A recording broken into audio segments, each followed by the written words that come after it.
les ultimes minutes avant la fermeture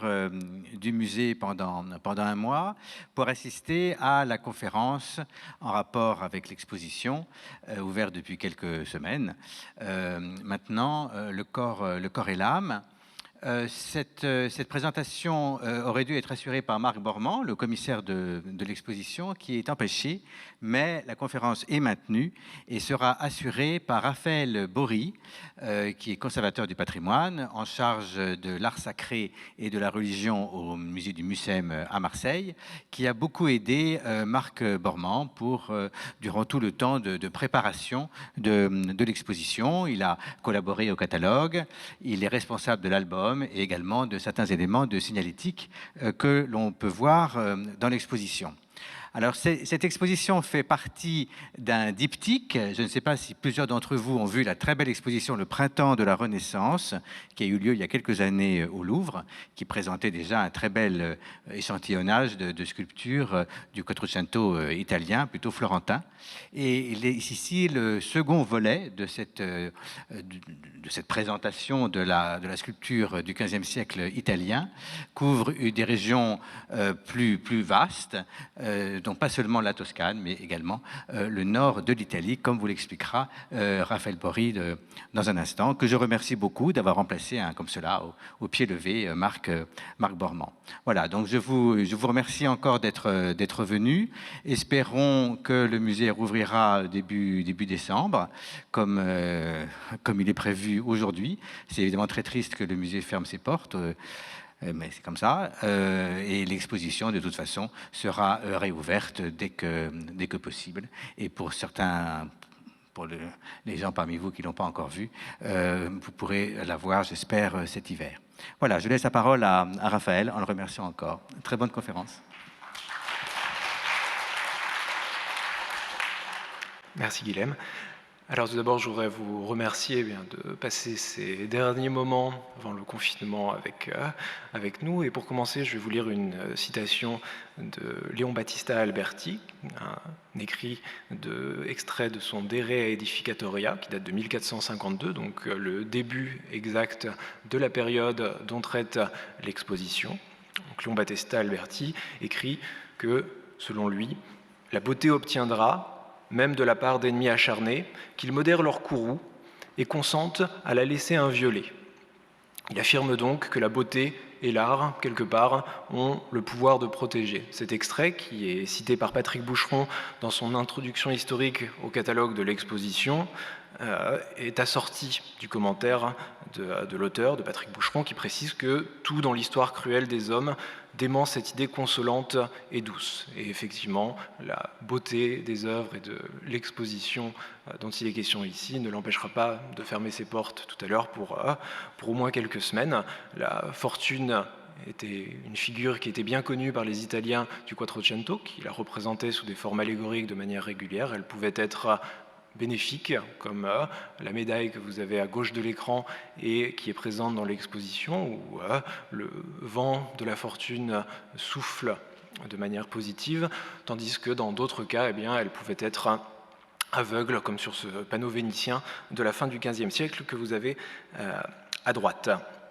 Cette exposition a été, que ceux d'entre vous qui ne l'ont pas encore vue auront, je l'espère, bientôt l'occasion de voir, a été conçue par le travail en collaboration très étroite de 3 commissaires, donc Marc Bormand, commissaire conservateur au département des sculptures du musée du Louvre, mais également Béatrice Paolozzi Strozzi, qui a été directrice du musée national du Bargello à Florence entre 2001 et 2014, et Francesca Tasso, qui est conservatrice en chef des collections artistiques du Castello de Sforzesco à Milan, puisque cette exposition a été organisée et conçue en partenariat par ces 2 institutions, le musée du Louvre et le Castello de Sforzesco à Milan, entre la France et l'Italie. Donc cette exposition, elle doit tout d'abord énormément aux nombreux prêteurs qui ont accepté de se séparer de grands chefs-d'œuvre de leur collection, auxquels les commissaires tiennent à exprimer leur gratitude, particulièrement dans le contexte qui a été celui du montage de l'exposition, en particulièrement le Musée national du Bargello à Florence et le Victoria and Albert Museum à Londres, qui chacun ont prêté 8 œuvres majeures de leur collection, ainsi que les autres musées et institutions, principalement italiennes, mais aussi allemandes, autrichiennes, britanniques, hongroises et bien sûr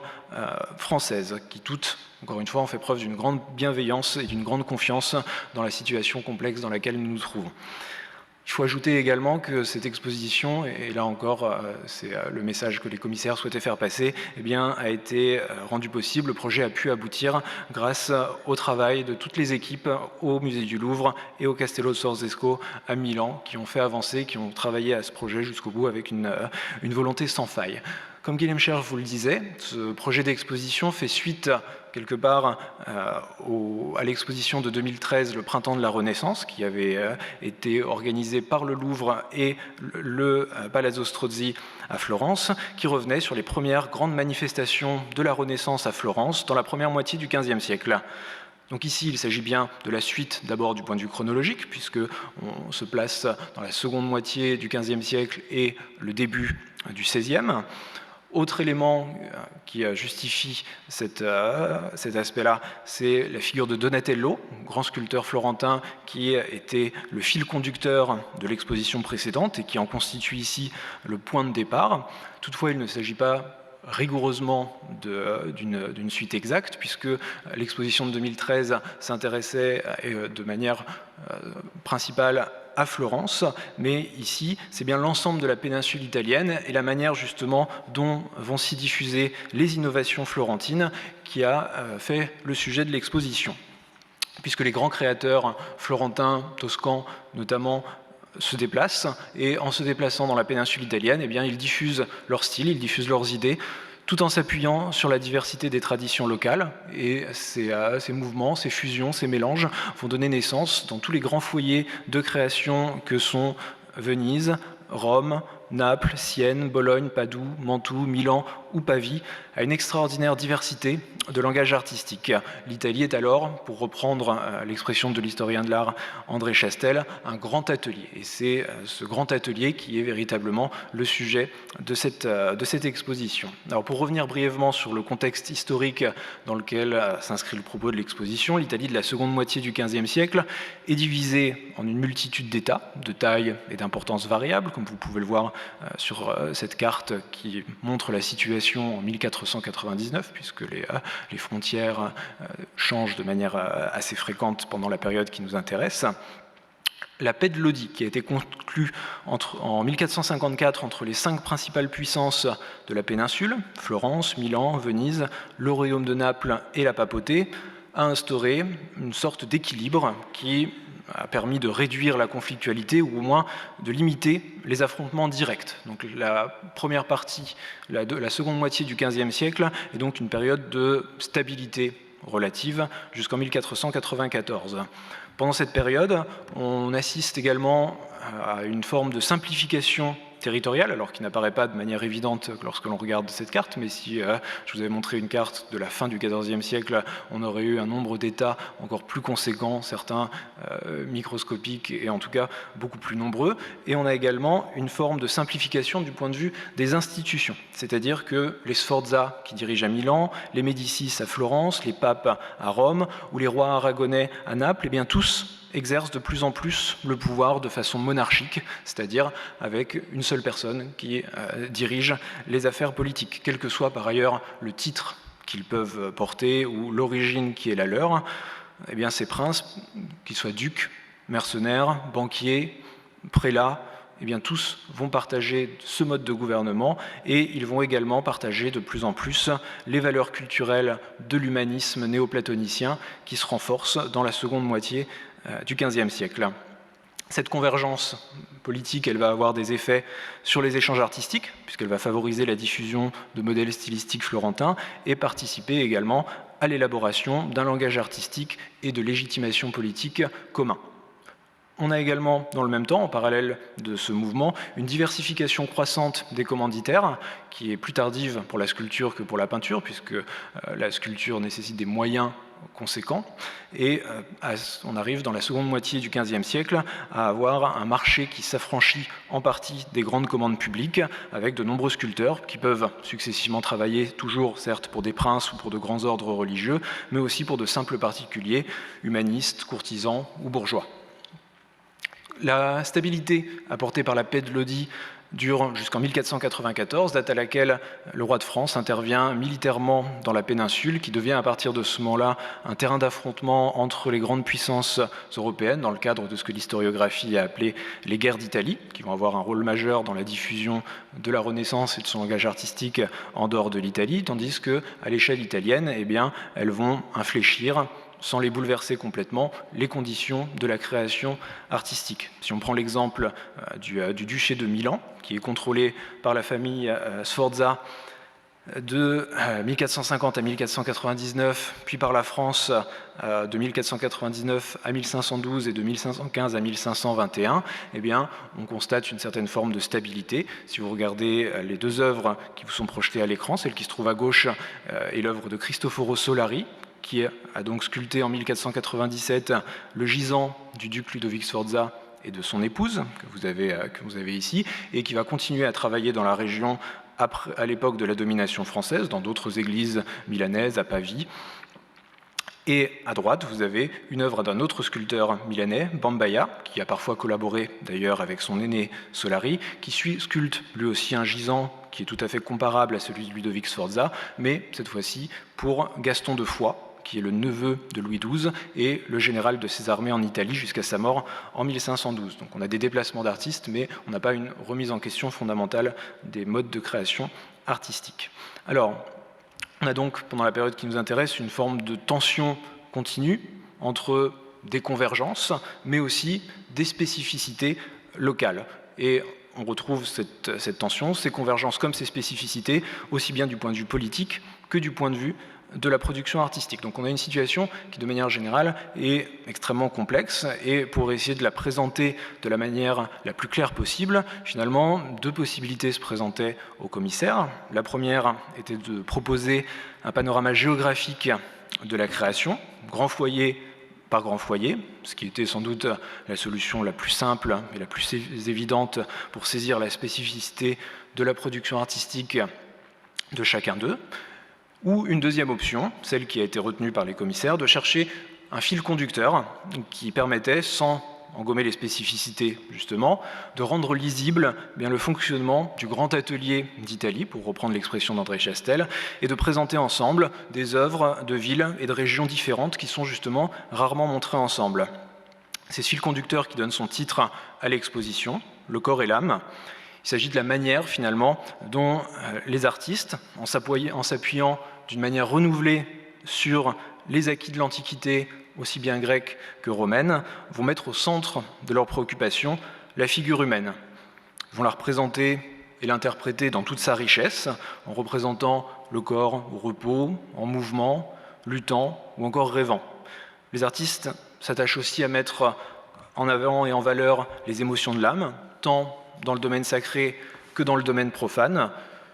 d'une manière tantôt violemment expressive ou au contraire avec une grande douceur. Dans le propos, le corps et l'âme ne s'opposent pas plus qu'ils ne s'opposent dans la sculpture de la Renaissance. Au contraire, ils sont complémentaires puisque les mouvements de l'âme sont rendus visibles par l'attitude des corps et que le tourment des corps, rendu visible par la sculpture, est conçu pour émouvoir le spectateur, émouvoir l'âme du spectateur. Le sous-titre de l'exposition « Sculpture italienne de la Renaissance » dit bien la place centrale qui est donnée à la sculpture dans le propos. Toutefois, la sculpture n'existe pas en vase clos. Certains des artistes, des sculpteurs, sont également des peintres dans l'exposition qui vous est présentée. Ils ont une formation souvent mixte. Le dessin a une importance centrale dans la pratique de beaucoup d'entre eux. Et justement, l'exposition cherche à montrer également les interactions qui existent entre la sculpture d'une part, mais également le dessin, la peinture ou encore l'orfèvrerie. L'importance, pour revenir au titre, de Donatello et de Michel-Ange est bien mise en avant, puisqu'il s'agit de deux créateurs qui n'ont cessé de se renouveler et dont l'importance et la créativité est d'autant plus importante que ce sont deux artistes qui ont une longévité exceptionnelle. Donatello a travaillé pendant plus de 60 ans au XVe siècle et Michel-Ange a eu une carrière tout aussi longue, 60 ans également, à cheval sur la fin du XVe et la première moitié du XVIe siècle. Toutefois, l'exposition ne se limite pas à ces deux grands noms et l'une des volontés des commissaires était justement de montrer des œuvres d'artistes moins connus, mais qui sont également de grands créateurs, qu'il s'agisse d'Antonio Pollaiolo à Florence, de Francesco di Giorgio Martini à Sienne, de Tullio Lombardo à Venise, de Riccio à Padoue ou de Bambaia à Milan. Le fil conducteur donc, nous invite à repartir de Donatello avec, pour présenter un petit peu justement cette idée de la manière dont les sculpteurs et les artistes du XVe siècle vont regarder à nouveau frais l'Antiquité et s'en inspirer. Donc vous avez ici une œuvre que vous ne verrez pas dans l'exposition, elle était dans celle de 2013 sur le printemps de la Renaissance, puisqu'elle date de 1417. Donc il s'agit de la prédelle sculptée par Donatello pour le Saint-Georges qu'il réalise pour l'église des Corporations d'Orson Michele à Florence, où il utilise de manière novatrice les possibilités révolutionnaires de la perspective montrée par Brunelleschi, mais ce n'est pas pour cette raison que ce relief nous intéresse ici, mais c'est surtout parce qu'il redécouvre ici l'héritage de l'Antiquité dans la représentation du mouvement et des émotions. Il les traduit ici dans leurs deux pôles extrêmes. D'une part, la fureur, qui est représentée par le cavalier, qui est en train de combattre le dragon, sur son destrier cabré, avec son manteau qui est battu par le vent. Et d'autre part, on a une autre figure qui exprime la grâce, incarnée par la princesse qui assiste à l'affrontement dans une attitude de recueillement, presque de prière, habillée d'un vêtement flottant qui évoque celui des nymphes de l'Antiquité. Donatello va tout au long de sa carrière continuer à méditer les exemples de l'Antiquité. Il va se rendre à Rome à plusieurs reprises et il va s'inspirer non seulement de la grande statuaire de l'Antiquité, mais également il va porter une attention toute particulière aux arts plus souvent dit mineurs, les sarcophages, les monnaies, les pierres fines taillées, les terres cuites, les camées. Et à partir des enseignements qu'il va en tirer, eh bien, il va sculpter tout au long de sa carrière de nombreux reliefs où il va déployer tout au long de sa carrière donc toute une gamme de gestes et d'émotions, qu'il s'agisse, comme on peut le voir ici sur ce relief en stuc de la vieille sacristie de San Lorenzo à Florence, la fureur, l'horreur, la consternation, la surprise ou encore la panique. Donatello a été quelque part, et c'est pour ça que l'exposition commence par lui, le pionnier d'une nouvelle approche de l'antique et aussi de la redécouverte de ce que l'historien de l'art Aby Warburg va nommer les formules du pathos, c'est-à-dire les représentations des émotions issues de l'art de l'Antiquité et qui va justement, selon lui, permettre de comprendre les liens qui existent entre les débuts de la Renaissance et la période antique. Et justement, c'est lui qui va identifier ces deux pôles, de la fureur et de la grâce que l'on a vu sur la prédelle de Donatello, en s'inspirant à son tour des écrits de Nietzsche qui avait identifié une opposition entre le dionysien et l'apollinien. Quelques mots rapides sur Aby Warburg, donc un historien de l'art très important, dont l'approche a en partie inspiré le fil conducteur de l'exposition. Il a développé, à partir de 1926, une nouvelle approche de l'histoire de l'art, en établissant justement des correspondances entre des reproductions d'œuvres parfois très éloignées dans le temps, dans le style, dans la technique, qu'il épinglait sur une toile noire avant de les faire photographier et de les rassembler justement pour déceler les survivances de l'art de l'Antiquité, les survivances de ces formules du pathos. Donc ce grand projet qu'il nomma Atlas, une forme de cartographie mémorielle émouvante du savoir visuel, puisque les représentations étaient sans cesse réarrangées par lui, a été interrompu par sa mort en 1929, mais a eu une importance fondamentale. Alors, l'ouverture de l'exposition présente des œuvres de maîtres et d'écoles qui manifestent, comme Donatello l'avait fait, la reprise dans la sculpture et les autres arts également, des aspects expressifs de ce classicisme antique dans ces deux extrêmes de la fureur et de la grâce. La fureur, tout d'abord, elle est représentée par le bas-relief que vous avez en bas de l'écran, qui est une œuvre de Bertoldo di Giovanni, qui a été l'élève de Donatello et qui plus tard sera l'un des maîtres de Michel-Ange, qui crée ainsi quelque part un pont entre ces deux artistes. Et donc ce relief en bronze, très clairement, a une dette extrêmement lourde envers les sarcophages romains, comme celui des antiquités grecques, étrusques et romaines du musée du Louvre, qui est présenté immédiatement en dessus, où on a ici véritablement une expression de la fureur dans cette bataille entre les Romains et les barbares. C'est aussi, et particulièrement dans les réalisations d'Antonio Pollaiolo, que ce nouveau langage gestuel va s'exprimer d'une manière spectaculaire, avec par exemple cette gravure d'une bataille de nus, où on voit la tension musculaire des personnages qui est particulièrement exacerbée, des expressions et des mouvements qui sont particulièrement tendus pour l'ensemble des personnages. Et cette œuvre, donc une gravure, a été diffusée non seulement par des reliefs très probablement sortis de son atelier, comme celui que vous voyez sur la droite, mais le fait que l'œuvre originale soit une estampe, donc aisément reproductible et facile à diffuser, a permis à cette création de se répandre ailleurs en Italie et d'influencer d'autres artistes, là aussi représentés dans l'exposition. Vous avez ici une autre gravure, celle-ci due à un artiste d'Italie du Nord qui a réinterprété les motifs et la manière de traiter le corps d'Antonio Pollaiolo dans son combat de nu. Toujours pour Pollaiolo et l'expression de la fureur, son milon de Crotone sur un bouclier de parade montre aussi une forme de tempérament pathétique très marqué par l'Antiquité, il se tord, il hurle en direction du ciel, comme le fait le Laocoon, qui n'avait pas encore été redécouvert à cette époque-là, il est redécouvert seulement en 1506, on aura l'occasion d'en reparler, mais des statues similaires étaient d'ores et déjà connues en Italie à cette époque-là. Toujours Pollaiolo, Hercule hanté, véritable condensé de fureur,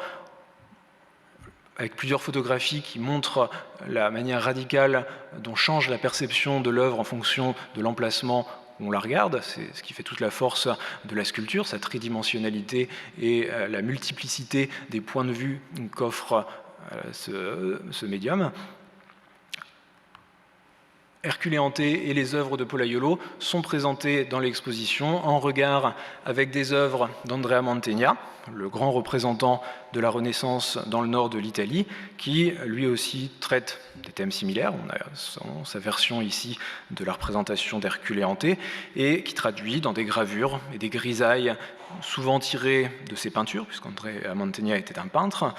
de grandes luttes mythiques, furieuses, auxquelles il va donner des formes qui sont à la fois savamment classiques, mais également extrêmement vigoureuses et rigoureuses. Sa gravure, par exemple, du combat de dieu marin, mais c'est vrai également de la gravure précédente représentant Hercule hanté, ont été reproduites et là aussi ont servi d'inspiration pour d'autres œuvres d'art, par exemple des plaquettes comme celle qui est ici, mais également dans des reliefs en terre cuite ou en pierre qui décoraient les palais de l'Italie du Nord à la fin du XVe siècle. Pour conclure sur ce thème de la fureur et des batailles, on a le relief en stuc de Francesco di Giorgio Martini, donc un sculpteur qui était également peintre, architecte, ingénieur, et qui était siennois, où l'on retrouve bien ici la fureur dionysiaque des personnages qui s'agitent sur la scène, mais ce qui est particulier ici, c'est que ce drame antique, dont le sujet n'est pas forcément très bien identifié, eh bien, il se déroule sur une scène qui est encadrée par une architecture construite de manière rigoureuse, perspective albertienne, qui est à la fois solennelle et apollinienne, dans lequel finalement les émotions semblent s'apaiser selon une formule qui allie ces deux aspects de l'art classique. Alors, si l'on en vient maintenant à la grâce, vous pouvez voir que les mêmes artistes peuvent représenter ces deux formes d'expression du pathos, la fureur comme la crasse qui sont en apparence opposées. Vous avez ici un Orphée de Bertoldo di Giovanni, l'auteur du relief inspiré d'un sarcophage romain que l'on a vu tout à l'heure, où ici, il incarne véritablement la grâce dans ce petit Orphée en bronze qui ouvre l'exposition et qui avance extatique avec un visage particulièrement doux et qui avance d'un pas presque dansant. Les sculpteurs n'hésite pas à utiliser également des modèles païens de l'Antiquité pour traiter des sujets religieux, comme Donatello lui-même l'avait fait, et les drapés virevoltants des nymphes et des sacrifiantes se retrouvent volontiers sur des scènes à caractère religieux, comme ici Sainte Brigitte recevant la règle de son ordre d'Agostino di Duccio. Les artistes du Quattrocento donc ont cherché à émouvoir les spectateurs avec des formes gracieuses, et cette tentative passe notamment par le flottement des voiles, des drapés, par les chevelures soufflées par le vent, par l'harmonie des démarches et des gestes qui vont rappeler celles des nymphes et des éphèbes de l'Antiquité. C'est particulièrement vrai dans les figures d'anges, qui sont particulièrement nombreuses dans la seconde moitié du XVe siècle. Ici, vous avez ceux qui sont dus à Giovanni Dalmata et Mino da Fiesole, qui ne sont pas dans l'exposition. Ça fait partie des œuvres qui n'ont pas pu venir en raison du contexte sanitaire et qui ont été remplacées par ces fantômes comme celui que vous avez sur la droite. Je l'ai gardé puisque ça permet de voir vraiment justement toute la diversité de ces représentations d'anges aux drapés, tous uniques et tous virevoltants d'une manière ou d'une autre. Vous avez ici des anges qui sont issus de l'atelier de Verrocchio à Florence, d'autres qui sont issus de l'atelier d'Amadeo dans le nord de l'Italie et qui chacun vont traiter d'une manière différente, justement, on en revient à cette idée de centres différents, le sujet de la grâce. Pour ceux d'entre vous d'ailleurs qui ont vu l'exposition Léonard de Vinci qui précédait celle-ci, eh bien, l'importance du travail sur le drapé était très bien mise en valeur dans la première scène où aussi on pouvait voir les liens qui existaient entre le dessin et la sculpture avec la présentation de l'incrédulité de saint Thomas par Verrocchio à côté des dessins produits dans l'atelier de Verrocchio de drapé. Cette tentative de représenter la grâce, on va la retrouver également de manière importante dans des figures féminines. Donc, le dessin que vous avez sur la droite est donc de Fra Bartolomeo et il illustre assez bien la manière, d'une part, dont les artistes italiens regardaient attentivement les sculptures antiques, dont ils les reproduisaient, et par la suite dont ils s'en inspiraient et dont ils les intégraient à leur propre langage formel. On a également un petit nombre de figures qui sont produites, qui vont finalement unir ces deux pôles en apparence opposés de la fureur et de la grâce, des héroïnes, des bacchantes, des figures mythiques, où là aussi on va retrouver l'influence de l'Antiquité. Sur la gauche, vous avez une plaque campana, donc qui date de l'époque augustéenne, au tournant de notre ère. Et on y retrouve donc des personnages dans une transe bachique, transdionysiaque, et sur la droite, nous avons un relief vénitien du début du XVIe siècle où le personnage renverse la tête de la même manière que les personnages en transe sur la plaque campana, et avec le drapé qui l'entoure, qui virevolte d'une manière tout à fait comparable, si comparable que jusqu'à la seconde moitié du XIXe siècle, le relief de droite était considéré dans les inventaires du Louvre comme une œuvre de l'Antiquité, non pas comme une œuvre de la Renaissance italienne. Autre exemple de ce lien qui peut exister entre des figures à la fois gracieuses et furieuses, cette représentation du rapt d'Europe par Bartolomeo Bellano, l'un des élèves et collaborateurs de Donatello, où ici, Europe, contrairement à ce qui est habituellement le cas, est représentée d'une manière particulièrement furieuse, justement. La fureur, enfin, va être le thème qui va être donné entre 1503 et 1506 aux deux enfants les plus illustres de Florence par la ville, puisque à ce moment-là, la ville va demander à Michel-Ange et à Léonard de Vinci de peindre des scènes de bataille dans la salle du Grand Conseil du Palais de la Seigneurie, et les deux œuvres sont aujourd'hui perdues. On en a simplement connaissance par soit des dessins autographes dans le cas de la bataille de Cascina par Michel-Ange, soit par des reproductions plus tardives dans le cas de la bataille d'Anghiari par Léonard de Vinci. Donc à gauche, vous avez une idée de ce à quoi pouvait ressembler la bataille d'Anghiari par Léonard à partir d'un dessin qui a été fait au début du XVIIe siècle par Rubens, tandis qu'à droite, on a une œuvre contemporaine qui, elle, exprime vraiment l'environnement dans lequel ces œuvres ont été produites, puisqu'il s'agit d'une œuvre de Giovan Francesco Rusticci, qui était à la fois un apprenti et un ami de Léonard de Vinci, et qui a très certainement produit la série de ces petites sculptures en terre cuite dans les années où Léonard travaillait lui-même à la bataille d'Anghiari. Pour ce qui est de la bataille de Cascina de Michel-Ange, là aussi, elle est perdue et on la connaît par des copies plus tardives, celle qui est ici attribuée à Aristotele da San Gallo, et on voit tout de même que, là aussi, on a eu une œuvre qui a eu une influence décisive sur tous ceux qui l'ont vu ou tous ceux qui ont pu voir le travail qui a été fait pour son exécution. Et ici, certains des motifs et certaines des poses que l'on retrouvait dans la bataille de Cascina sont reprises par un sculpteur de Vénétie, Camellio, donc ce qui montre également la circulation de ces motifs et qui justifie pourquoi est-ce que l'on a appelé la Florence de cette époque. Il s'agit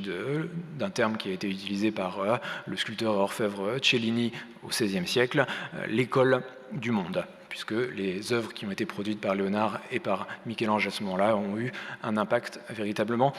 décisif. Alors la seconde partie de l'exposition reste centrée sur la représentation du corps et le reflet qu'exercent sur lui les mouvements les plus intimes de l'âme, mais elle oriente cette fois-ci l'attention sur la sculpture à caractère religieux, ce qui pourrait, à première vue, sembler éloigné des questions de la descendance des thèmes classiques et donc de la lecture de Warburg des formes du pathos, mais en réalité, il n'en est rien, et les archétypes classiques exerce dans le domaine de la religion une influence extrêmement forte. Les figures de Marie-Madeleine, par exemple, sont très nombreuses à être inspirées par des sculptures antiques de déploration, comme celle qui est représentée ici et qui est donc due au sculpteur émilien Guido Mazzoni, et les deux mots véritablement clés, les mots d'ordre de la sculpture religieuse de l'époque vont être émouvoir et convaincre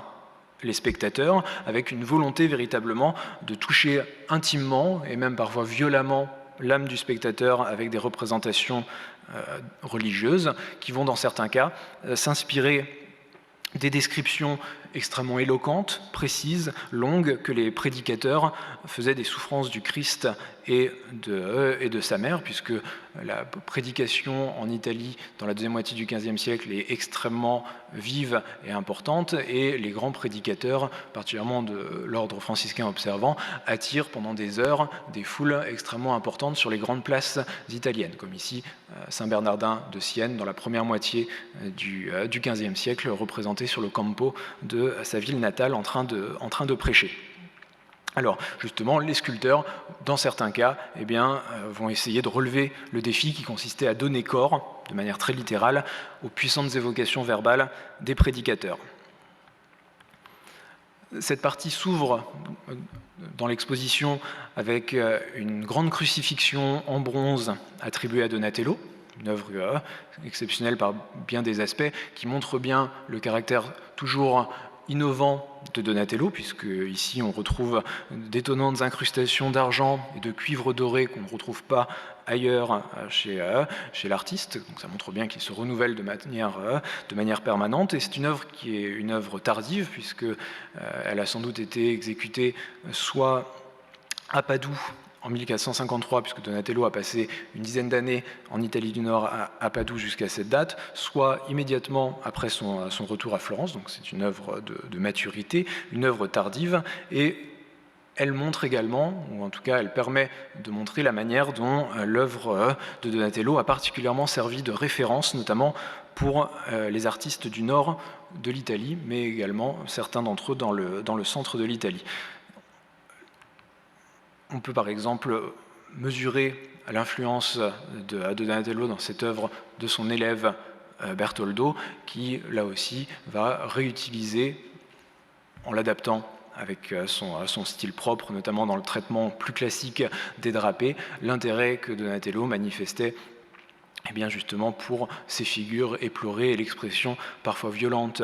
des sentiments. C'est également le cas dans ces deux œuvres. Donc celle de gauche est une autre œuvre attribuée donc de Bertoldo di Giovanni, tandis que celle qui se trouve à droite est attribuée à un sculpteur d'Italie du Nord, et les deux dépendent de manière étroite des œuvres que Donatello a pu produire, notamment dans la basilique Saint-Antoine à Padoue. Un autre aspect important qui justifie et qui explique la manière dont l'œuvre de Donatello va influencer plusieurs générations de sculpteurs dans le nord de l'Italie, et le rôle que va jouer son autre élève et assistant Bartolomeo Bellano, donc, qui est l'auteur de la déploration sur le Christ mort qui vous est montré ici. Vous la voyez tout d'abord en haut à gauche, là où elle se trouvait au musée Jacquemart-André à Paris, encadrée par un cadre moderne, et vous la voyez à droite telle qu'elle est dans l'exposition suite à sa restauration. Donc, vous pouvez voir qu'elle a été en partie brisée et qu'il manque des personnages, mais elle a retrouvé une grande partie de sa lisibilité, puisque l'un des objectifs des expositions temporaires, c'est également de restaurer des œuvres, de montrer des œuvres moins connues et de les remettre en valeur. C'est ce qui a été fait, ici. Et cette œuvre, eh bien, elle montre bien l'influence de Donatello, avec l'expressivité finalement très crue, aussi bien des gestes et des expressions des différents personnages. Et véritablement, Bartolomeo Bellano va servir de passeur pour le style de Donatello, mais également pour les matériaux qu'affectionnait Donatello, c'est-à-dire particulièrement la terre cuite et le bronze. Et on va avoir de nombreux artistes qui, en Italie du Nord, sous l'influence de Donatello par le biais de Bellano, vont travailler ces matériaux et livrer des œuvres d'une très grande qualité. C'est le cas par exemple de Riccio, qui va travailler à Padoue à la fin du XVe et au début du XVIe siècle, et qui est représenté dans l'exposition par des œuvres magnifiques, notamment les reliefs, certains des reliefs du tombeau della Torre, qui est conservé au Louvre, au département des objets d'art. On va avoir également, en Italie du Nord, l'influence donc de Donatello, dans certains cas, va être contrebalancée et mesurée par d'autres influences, celle de Mantegna notamment, et également celle des peintres Ferrare, que l'on a parfois qualifiés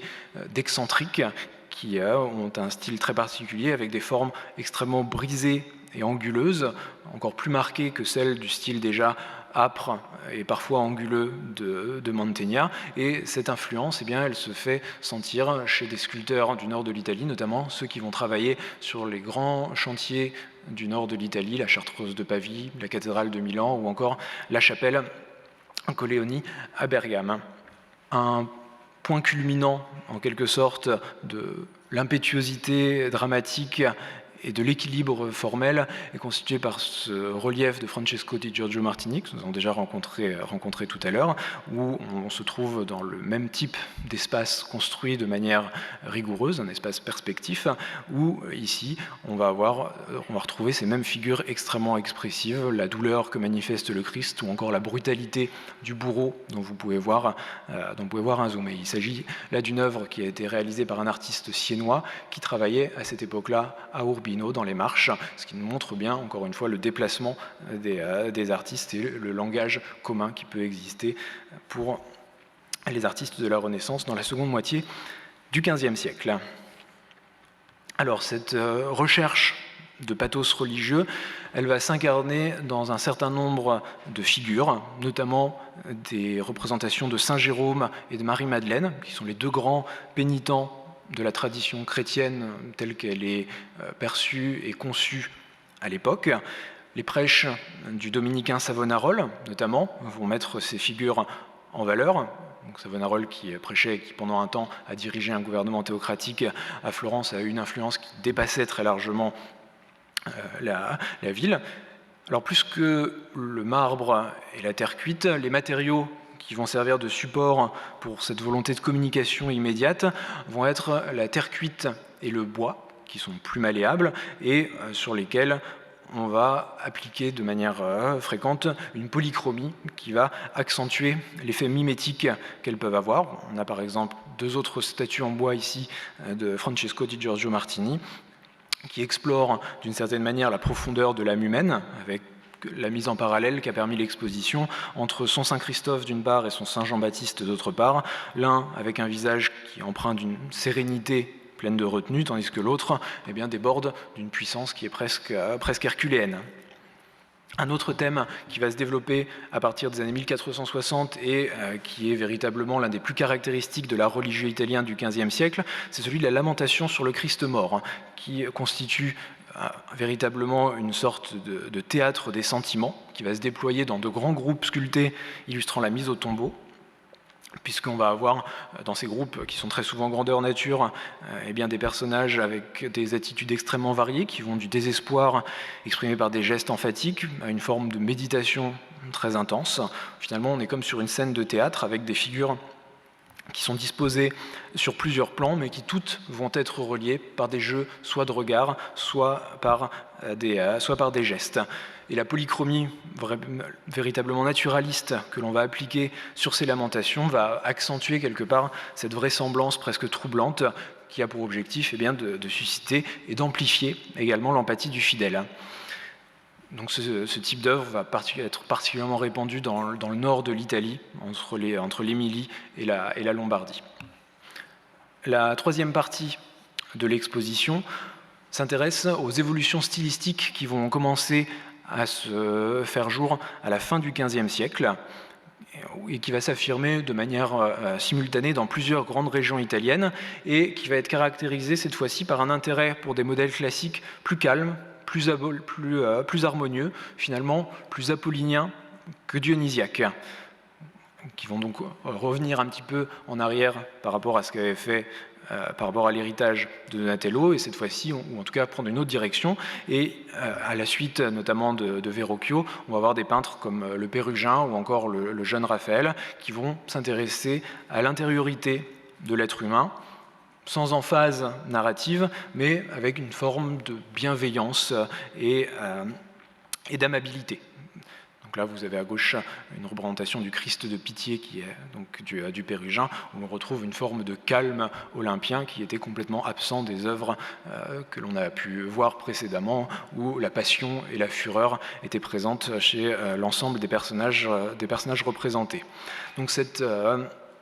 ce style doux, cette manière douce accompagne les idées de Savonarola, qui donc les diffuse à Florence à partir des années 1480 par la prédication, avant de les imposer dans le cadre de son gouvernement théocratique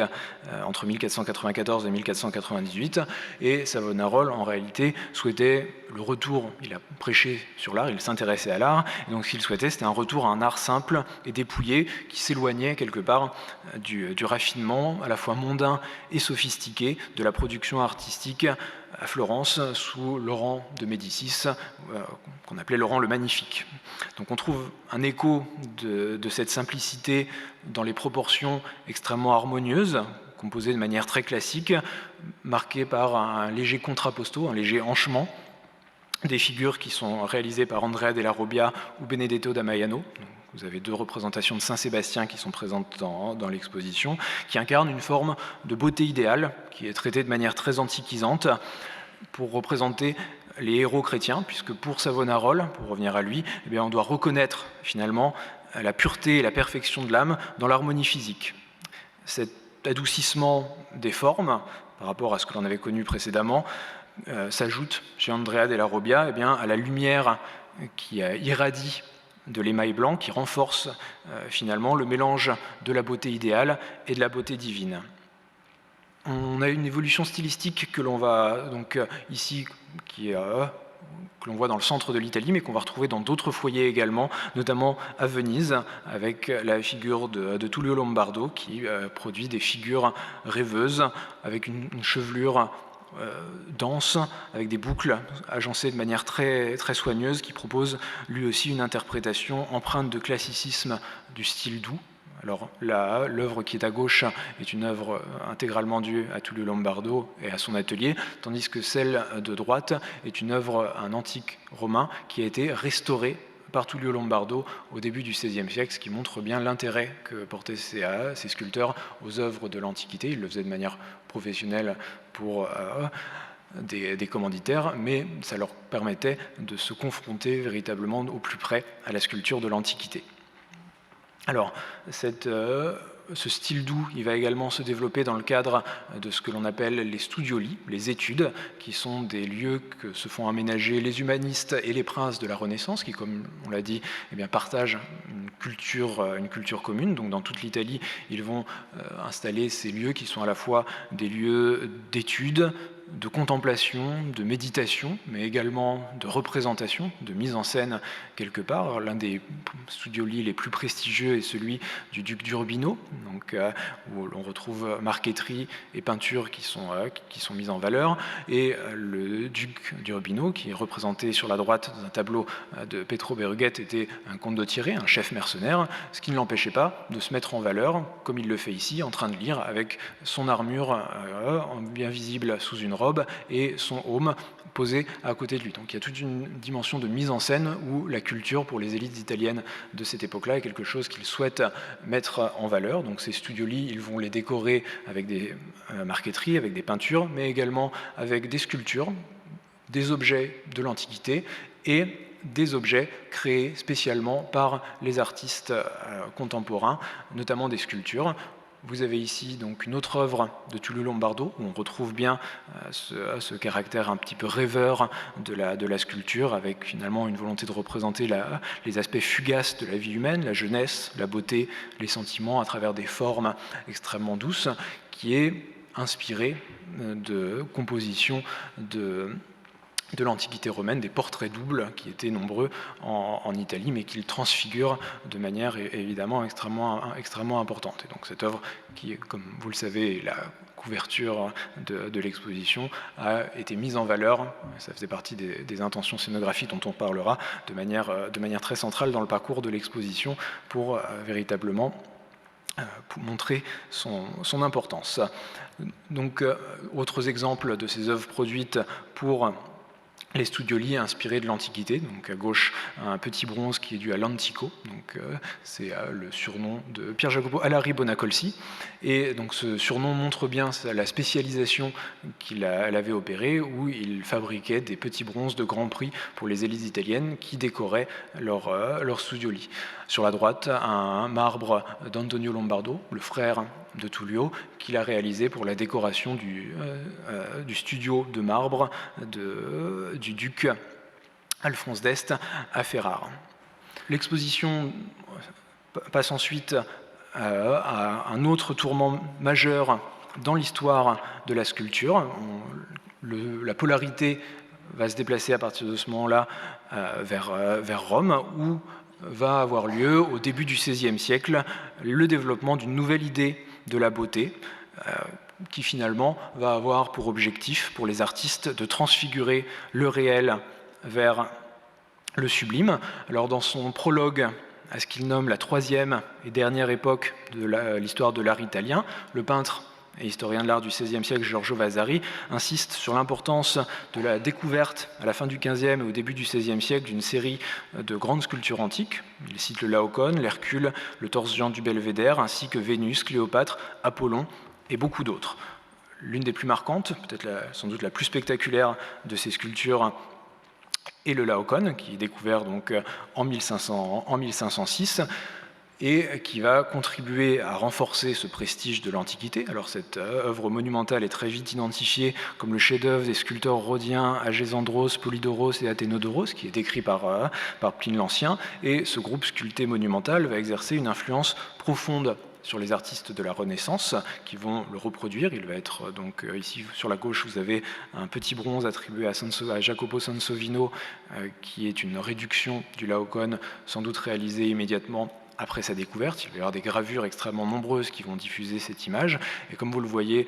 sur la droite, eh bien, la puissante charge émotionnelle qui émane aussi bien de la posture et de l'expression des personnages, notamment de Laocoon, le prêtre troyen, eh bien, a été utilisée comme modèle par les sculpteurs italiens, qui le réutilisent et qui n'hésitent pas, là encore, à réutiliser un motif profane dans des œuvres à caractère religieux, puisqu'il donne ici au Christ souffrant en train d'être flagellé, eh bien, les traits et la position de Laocoon. Pour en revenir à Vasari et à ces trois époques de l'histoire de l'art. Donc la troisième époque, selon lui, commence au début du XVIe siècle, avec ses redécouvertes de grandes œuvres de l'Antiquité. Et pour lui, eh bien, cette troisième époque de l'histoire de l'art a trois grandes figures centrales, Léonard de Vinci, Raphaël et surtout Michel-Ange, dont les œuvres marquent, selon lui, l'apogée de l'art de la Renaissance et même de manière plus générale de la création humaine. Il parle de manière moderne pour décrire leurs œuvres et le résultat du tournant stylistique qu'ils incarnent, et leurs créations, qui sont pourtant très différentes, eh bien, ont en commun un classicisme à la fois consolidé et élégant, qui va se nourrir de comparaisons avec le catalogue très varié de l'Antiquité. Cette manière moderne, qui est aussi fondée sur l'importance du dessin, eh bien, elle est aussi définie par Vasari comme l'usage de représenter ce qu'il y a de plus beau, d'assembler les plus belles mains, les plus belles têtes, les plus belles jambes, afin d'obtenir la plus belle figure possible et d'en tirer parti pour tous les personnages de la composition. Donc si Vasari met l'accent sur les artistes florentins qui travaillent à Rome, on trouve aussi des témoignages de ces recherches et de ces évolutions stylistiques dans le nord de l'Italie, à Milan, avec une représentation du Bacchus de Michel-Ange qui est dans le jardin du banquier Galli à Rome, au milieu d'œuvres de l'Antiquité, pour montrer les liens qui existent entre les deux, tandis que ici, ce petit Cupidon de Michel-Ange, qui est présent lui aussi dans l'exposition, eh bien, on voit bien la dette qu'il a par rapport à cette Antiquité très équilibrée dans cette œuvre de jeunesse des années 1490. Donc, pour en revenir à la diffusion de cette manière moderne dans le reste de l'Italie, vous avez des œuvres de Cristoforo Solari, par exemple, dans le nord de l'Italie, à Milan. Donc, il s'agit d'une œuvre qui se trouvait dans la sacristie de la cathédrale de Milan et qui n'était pas visible du public. Elle a donc été assortie de cette niche où elle se trouvait pour l'exposition. Elle a été restaurée et elle peut maintenant être exposée. Et Vasari rapporte une anecdote pour montrer la manière dont les créateurs pouvaient être considérés en lien les uns avec les autres au début du XVIe siècle. La Pietà de Michel-Ange est sa seule œuvre signée, et Vasari explique qu'il l'a signée après avoir entendu des Milanais en train de la regarder et de dire qu'il s'agissait non pas d'une œuvre de Michel-Ange, mais d'une œuvre de leur compatriote Cristoforo Solari. Donc, pour éviter les erreurs, eh bien, il s'est empressé de la signer. Un autre artiste qui représente, là aussi d'une manière assez spécifique, avec des drapés extrêmement élégants, cette manière moderne, Bambaia, qui avec cette figure de vertu conservée au Castello de Sforzesco, ou encore avec ces éléments qui étaient sans doute destinés au tombeau de Gaston de Foix, dont nous avons vu le gisant au début de la conférence, et qui véritablement travaille le marbre comme s'il s'agissait de dentelle d'une manière extrêmement raffinée et extrêmement précieuse qui lui est propre. Pour insister sur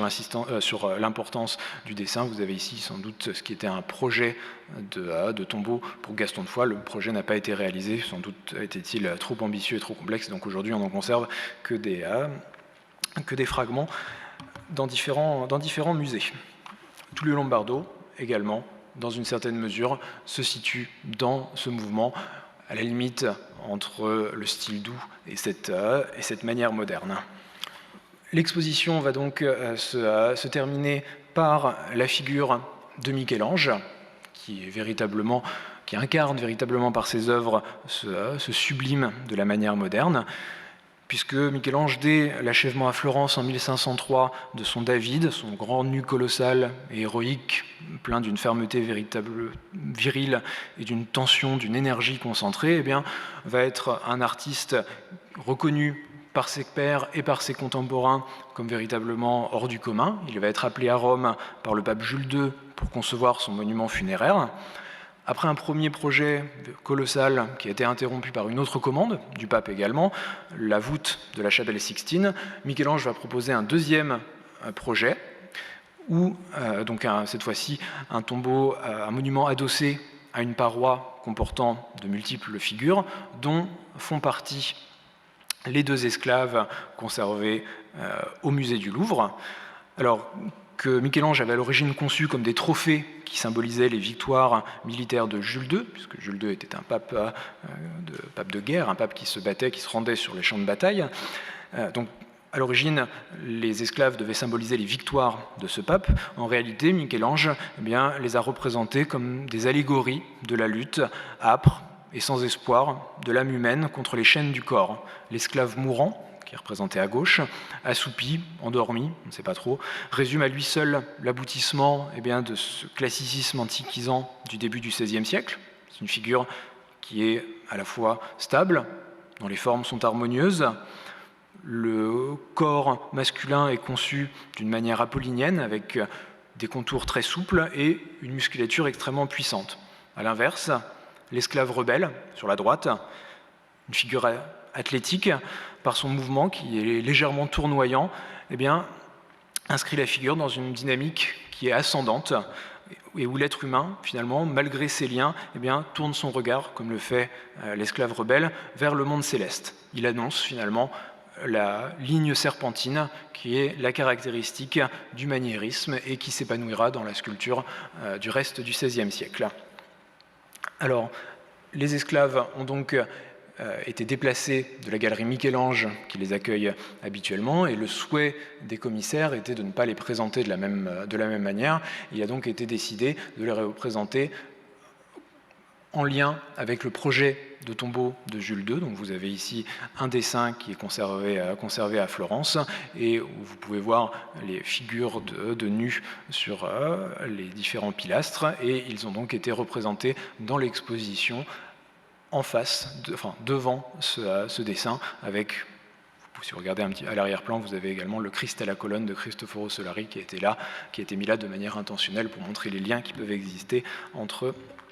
les différents foyers de création au début du XVIe siècle. Un dernier point pour terminer sur les choix scénographiques qui ont été réalisés par les commissaires de l'exposition. Donc, la présentation de l'exposition Le Printemps de la Renaissance au musée du Louvre en 2013 avait été confiée à Anne Philippona et à Michel Anton Pietri. Le souhait des commissaires à l'époque, en lien avec les scénographes, était déjà de donner de la lumière et de la clarté aux œuvres, avec un ensemble blanc et gris qui rappelait les couleurs utilisées par l'architecte Filippo Brunelleschi dans de nombreuses créations architecturales à Florence. En 2020, pour l'exposition Le corps et l'âme, la recherche de clarté et de lumière a continué à guider le travail sur la présentation de l'exposition, puisque la sculpture est particulièrement sensible à la manière dont on l'éclaire. La tridimensionnalité projette des ombres d'une manière extrêmement différente selon l'intensité et l'orientation de l'éclairage. Donc il y a un travail particulièrement minutieux qui a été accompli pour essayer de les présenter de la manière la plus convaincante possible. Donc la scénographie qui a été conçue en 2020, à nouveau par Michel Anton Pietri et par Juan Alarcón, a poursuivi ce désir de conserver un environnement blanc dans la majorité des espaces, en lien avec le gris qui est toujours présent, en ajoutant, comme vous pouvez le voir ici dans la salle d'introduction, des formes architecturales plus affirmées, qu'on retrouve également par la suite dans la présentation des grandes sculptures en bois polychromé, ou encore dans les œuvres des Studioli, qui sont entourés d'un gris un petit peu plus foncé, en plus du fond blanc qui est le leur.